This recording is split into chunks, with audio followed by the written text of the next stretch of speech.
আসসালামু আলাইকুম রহমতুল্লাহ বারাকাতু। আশা করি আপনারা সবাই আল্লাহর রহমতে ভালো আছেন। আলহামদুলিল্লাহ আমরা ভালো আছি। বাবা কিছু বালু নিয়ে আমাদের কাকাদের ছাদের উপর পালাইতেছে শুকানোর জন্য। এই বালুগুলো আমরা মুরগির লিটার হিসেবে ব্যবহার করি, আর বালু মুরগির লিটার হিসেবে খুবই উত্তম। বালু ব্যবহার করার কারণে মুরগির ঘরে গন্ধ হয় না, মুরগির ঘরের লিটার ঘন ঘন চেঞ্জ করা লাগে না, বিশেষ করে করাইজা রোগটা হয় না বললে চলে। আশা করি আপনারা আপনাদের শৌখিন মুরগির ঘরে বালু লিটার হিসেবে ব্যবহার করবেন। আপনারা জানেন যে গরমের কারণে আমাদের যত শৌখিন মুরগি আছে সবগুলো আমাদের নিচতলা নিয়ে গেছে, তবে নিচতলা অনেকদিন পর্যন্ত থাকার কারণে তারা একটু অসুস্থ হয়ে গেছে, ঠিক মতো আলো বাতাস পায় না। তো আমরা চিন্তা করলাম যে যেহেতু আপাতত ঠান্ডা পড়তেছে, বৃষ্টি হচ্ছে, তো আমরা এগুলার তিনতলা নিয়ে যাই, সমসাময়িকের জন্য নিয়ে আসছে এখানে। বাবা আমাদের ফ্রিজের মুরগিগুলাকে একটা একটা করে রাখতেছে, আস্তে আস্তে করে সব মুরগি আমরা উপরে নিয়ে আসবো। আপনি যারা অতিরিক্ত বিশ্বাস করবেন তার থেকে আপনি সবচেয়ে বেশি প্রতারিত হবেন। সেম আমার বেলা হয়েছে। আমি এর আগে একজনের থেকে 27,000 টাকার মুরগি আনি, 7,000 টাকার লাভ হয় নাই, সবই লস। এরপরে আমি ব্রাহ্মা মুরগিগুলা কালেক্ট করছি 100% কোয়ালিটি বলে, আর এখানে কি কোয়ালিটি দেখছেন। তো আমি তাদের নাম রিভিল করব না, তবে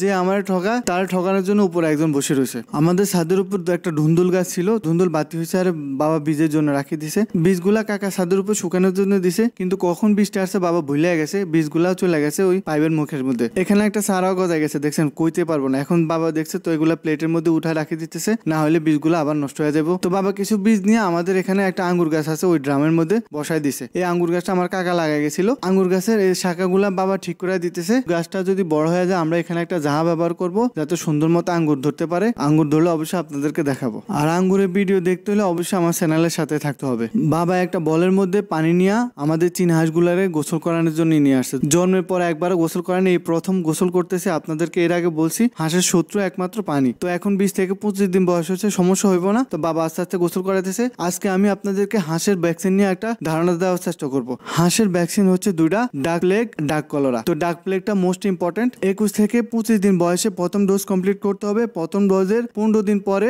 বুস্টার ডোজ কমপ্লিট করতে হবে। এরপর যতকাল হাঁসটা বাঁচি থাকবো 6 মাস পর পর একটা ডোজ কমপ্লিট করতে হবে। তারপর হচ্ছে ডাক কলেরা, 45 থেকে 60 দিনের ভিতরে প্রথম ডোজ কমপ্লিট করতে হবে। প্রথম ডোজের 15 দিন পর দ্বিতীয় ডোজ কমপ্লিট করতে হবে। এরপর যতদিন পর্যন্ত হাঁসটা বাঁচি থাকবো প্রতি 6 মাস পর পর একটা ডোজ কমপ্লিট করতে হবে। এর মাঝে যদি হাঁস অসুস্থ হয়ে যায়, বেশি বা সর্দি লাগে, ঠান্ডা লাগে, তাহলে আপনি অ্যান্টিবায়োটিক ব্যবহার করতে পারেন। আমি আপনাদেরকে রিকোয়েস্ট করবো অ্যান্টিবায়োটিক কম ব্যবহার করার জন্য। অ্যান্টিবায়োটিক ব্যবহার কম করাই উত্তম। আজকে টিকা ধারণা দিচ্ছি, আগামী দিন ভিটামিন সম্পর্কে একটা ধারণা দিব ইনশাল্লাহ। ছাদের বালুগুলা শুকিয়ে গেছে, বাবা সালিন দিয়ে ছাদের বালুগুলা আস্তে আস্তে ঝাড়া নিতেছে। এরপর বালুগুলা নিয়ে আমাদের দোতলার মধ্যে চলে আসছে। ছোটখাটো একটা কোন রকম সেট আপ বানাইছে বাবা। এইখানে আপাতত জন্য মুরগিগুলা নিয়ে আসবো। তো কালকে কি কি মুরগি এখানে নিয়ে আসছি, আগামীকালকে ওই ভিডিওটা আপনাদেরকে দেখাবো। আশা করি আমার ভিডিওটা আপনাদের ভালো লাগছে। যদি ভালো লাগে লাইক কমেন্ট শেয়ার করতে ভুলবেন না। চ্যানেলটা সাবস্ক্রাইব করবেন, ফেসবুক থেকে দেখলে ফলো করবেন। আসসালামু আলাইকুম।